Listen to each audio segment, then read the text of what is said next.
Welcome back to the podcast. We are here with another installation of the draft stacks. Today is going to be the NFC West, hopping into these Arizona Cardinals who are high octane with the new acquisition of DeAndre Hopkins. The LA Rams who are a faltering team but still have, a funnel target system on their offensive side.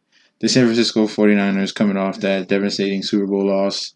Not that great of a stack, but there are definitely things to look for in that offense.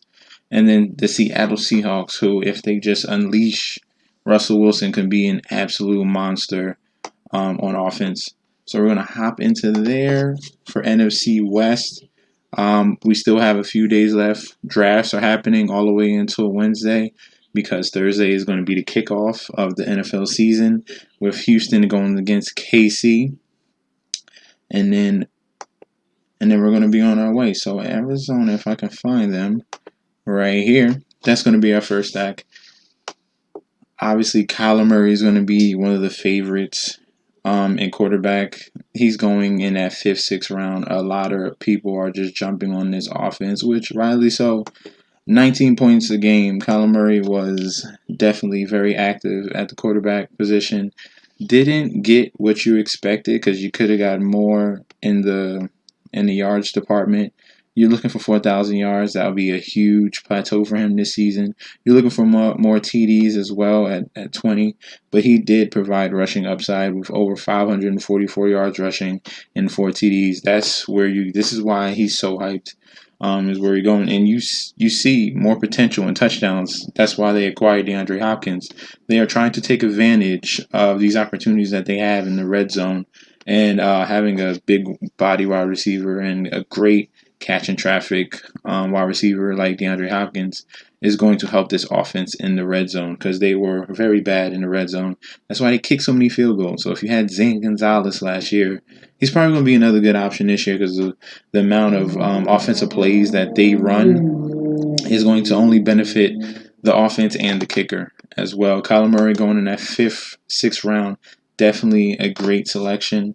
You can complete this whole stack. It's going to get tricky at the beginning because Kenyon Drake, if it depends if you have that, 11, that back end of the draft, you can go Kenyon Drake and DeAndre Hopkins because usually Drake goes first and then Hopkins goes in that early 2nd round. That's the pretty much only way you can get those two. Kenyon Drake going in the 1st round. Have a little injury concern with him, but he should be fine for week 1 with his foot. A late guy you really want is going to be Chase Edmonds at the running back position as well. He's going around 10, around 11 area. Edmonds is a very explosive running back. He took over a couple games last season, destroyed it with over, I think it was like over 20 DK points. Yeah, he had a couple opportunities. That one opportunity against the Giants we officially started 38 DK. This dude has tons of potential. He gets work if he doesn't start as well. He's pass catching back as well, so you can get him for that reason as well. And then he is the backup, the clear-cut backup to Drake. And Cliff Kingsbury has been talking him up a lot. And then, like I said, DeAndre Hopkins is going to be the first wide receiver off the board in that 2nd round that you can get. He's not going to get the same amount of targets like he did with the Houston Texans. This is going to be a little bit of a downgrade, I think, to me, because he was the clear-cut number 1. Now he goes to more of a widespread offense in the Arizona Cardinals, where they're passing to Kirk. They're going to pass to the tight end Dan Arnold, who's huge. They're going to be passing to Andy Isabella, Larry Fitzgerald, and Hopkins. So there's a lot of mouths to feed on that offense. Okay. But my favorite option is going to be, obviously, he's Hopkins. Kirk, I think you can get him at a decent rate in round 7, round 8. He's going pretty cheap. And then I'm really skipping Fitzgerald. I think a late bloomer, the guy that's going to be working in the slot is going to be Andy Isabella. This dude has a huge potential. Edelman Jr., Wes Welker Jr. type guy. Andy Isabella has a ton of speed and great hands. He's that late target you can get very deep in drafts. Okay. And in the tight end position, I'm not really caring for at all. He's not much. Dan Arnold's not much of an impact player. He definitely does have size, but he's not that much of an impact player. Next team, since it's right here, we're going to go with the San Francisco 49ers. Like I said, this isn't a great stack at all because there's a lot of question marks. Jimmy Garoppolo doesn't have enough volume, and he tends to only go off. He's going pretty much undrafted, and he only goes off in, high-paced matchups. If you look in his game log, he had really good days against New Orleans, high pace, and Arizona, high pace at 34, and Arizona again at 31. So it really depends on what type of team you face, because this is mainly a rushing team, and they spread it through all these guys. You got Raheem Mostert, Tevin Coleman, and Jared McKinnon. Okay, I'm pretty much skipping Mostert. Don't care for him. Don't care for Coleman, but I do like Jared McKinnon as a pass catching back. They paid him and brought him back twice already. And I think since he's finally healthy, they're going to be able to utilize him, and he could be a very good X factor back for them. And you're going to get him for a very cheap price. Okay, in rounds 11 to rounds 12, you can get Jared McKinnon. Deebo Samuel going in that round 5-6 area is the wide receiver I like. I would even, like I said, I wouldn't stack it, but the pieces I like are McKinnon. So let me take off Garoppolo. I like McKinnon. I love Deebo Samuel. He's a huge threat. He gets catches. He almost had 1,000 yards receiving last year. Had 6 touchdowns, and he provides some rushing. He had 261 yards rushing and 3 touchdowns. That is very, very big from a wide receiver. They utilize him a lot in that offense. And then obviously the guy who you want in the second, third round is going to be George Kittle. Sometimes he's going in round 1, but it's usually more Travis Kelce. But in the second and third round, you'll get George Kittle to complete your stack per se. All right. Like I said, I'm not looking for Garoppolo. He's like a pickup candidate when you need to fill in on a bye week. But the pieces I do like are right here: Jerick McKinnon, Deebo Samuel, and definitely George Kittle in that 2-3 range. All right, and we're going to move on to the next team. Let me see if I can find the Rams here. Chargers. Okay, we got the Rams right here. Rams are another team are going to be in some negative game script because they are losing a lot on that defensive side. They made their own problem with paying, Jared Goff and Todd Gurley all this money, and now they can't afford to keep, a full roster. I don't really care for Jared Goff at all, but if you want to complete this stack, like I said, they're going to be in some negative game scripts where they're going to need to pass the ball, and Jared Goff has clear-cut favorites that he passes to. Okay, we're not even going to get to Cam Akers. He's going in round 5, round 6. But if you want pass catchers, these guys are straight money. 1,000 yards apiece. Cooper Kupp, Robert Woods, 94 catches, well over 1,000 yards and 10 TDs. This is what you want in a top, round 3, round 4 level wide receiver, and Robert Woods is going right behind him. Another 90 catches, 1,000 yards, but less TDs. So in that red zone, Jared Goff is looking for Cooper Kupp, 100%. He's looking for Gerald Everett, 100%, and he's looking for Tyler Higbee. Robert Woods is more in the middle of the 20s. He'll get the yards, and then at the end, in the end zone, is Cooper Kupp that he's definitely looking for.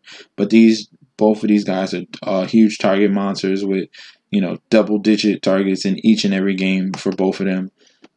I love these two wide receivers in Cooper Kupp, Robert Woods. Don't really care about Josh Reynolds, but the tight end selection right here is going to be Tyler Higbee, who he's going early and earlier. It's between him and Evan Ingram in that round 7 and sometimes round 6 area. People are going for. They've been talked up, both of these guys. They definitely have the ability, and Tyler Higbee came on really, really late last year and put on an outstanding performance. Look at the consistency that you see right here from week 13 on. Okay, 8 targets, 11 targets, 14, 11, 12. and then 20 points each and every week. That is hard to replicate, but he is going to get some semblance of that production this year in the offense. So, Rams, who are going to struggle this year, definitely have a valid stack with Goff into either or Cup and Woods. I would start both of them because it's such a funnel. Goff only throws to pretty much three people. Okay. And then you got Cam Akers as the running back going at around 5-6 area. He's a question mark. We need to see how he plays behind that depleted offensive line. So he is a rookie, so we'll see. He's still splitting carries with Darrell Henderson. But I think he's a decent option to, do well this season. And then last but not least, we have the Seattle Seahawks. Let's see if I can find them. I'm going to click the 49ers off. Seahawks. Yes, Seahawks right here having a very tough matchup. It's going to be a very intriguing game between them and Atlanta Falcons. This one is, we already know, Russell Wilson, one of the top 3 quarterbacks in the league. I think he's number 1. But that's neither here nor there. If they allow this man to really throw the ball, he could have 5,000 yards. He could have 5,000 yards. He could have 40 TDs, and the efficiency is great. Only 5 interceptions last year. He gives you rushing ability, 451 yards last year, 3 touchdowns. Well, almost 5,000 yards passing. This guy is an absolute beast. And when Seattle Seahawks get in that fourth quarter mode, Russell Wilson is absolute money. Okay, in the bank. Chris Carson going in. He's creeping up round 3, round 4 right now. As long as he stays healthy, this dude is a monster. 1,200 yards last season, almost 10 TDs, 29 DK points, 20 DK points. This is a rushing team at heart first. Okay, that's why he's going to get these touches. You see these 27 carries in a game, 124 yards. They make do what they have, and that's not even a great offensive line, and he's still putting up these great performances, okay? He's getting receiving work as well. Chris Carson is a steal in that round 3, round 4 range where you're getting him. And then we go to the wide receivers. Tyler Lockett and DK Metcalf are absolute money in the bank. Like I said with Cooper Kupp and Robert Woods, Tyler Lockett and DK Metcalf, a rookie right here in the second round, had nearly almost 10 touchdowns. He was a red zone favorite for Russell Wilson. Had over 1,000 yards and only 69 catches. The performance that he has, the combination of size and speed that he possesses is on a whole nother level. Okay? And then Tyler Lockett, people forget about him, but he rightly so should be going first before DK Metcalf, despite the fact that he gets touchdowns. Tyler Lockett gets catches and touchdowns, all right? 95 catches, over 1,200 yards receiving, 9 TDs, almost 10 right there. Tyler Lockett is a very sure-handed wide receiver, small in stature, but very, very clutch. We've seen it time in and time out.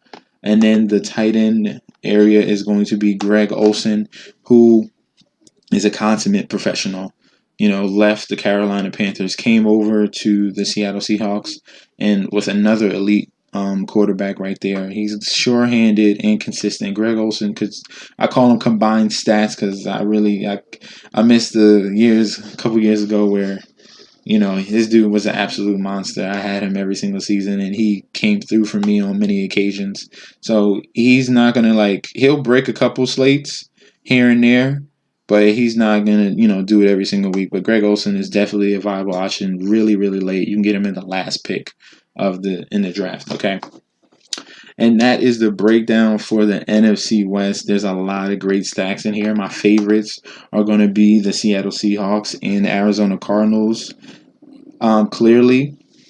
And then the Rams right behind them because it's such a funnel. It's guaranteed Robert Woods and Cooper Kupp, okay? So stick with those two. Like I said, stick with the Rams and the Seahawks because those two are very finite with who they're going to throw the ball to. Is not that many question marks like say their Arizona Cardinals where it could be, Kirk one day, Hopkins another day, Larry Fitzgerald another day, Andy Isabella another day. There's a lot of mouths to feed in that offense, okay? Thank you guys for tuning in. Please don't forget to like, comment, and subscribe to the channel.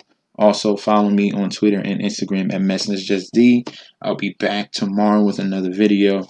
Thank you guys, and peace out.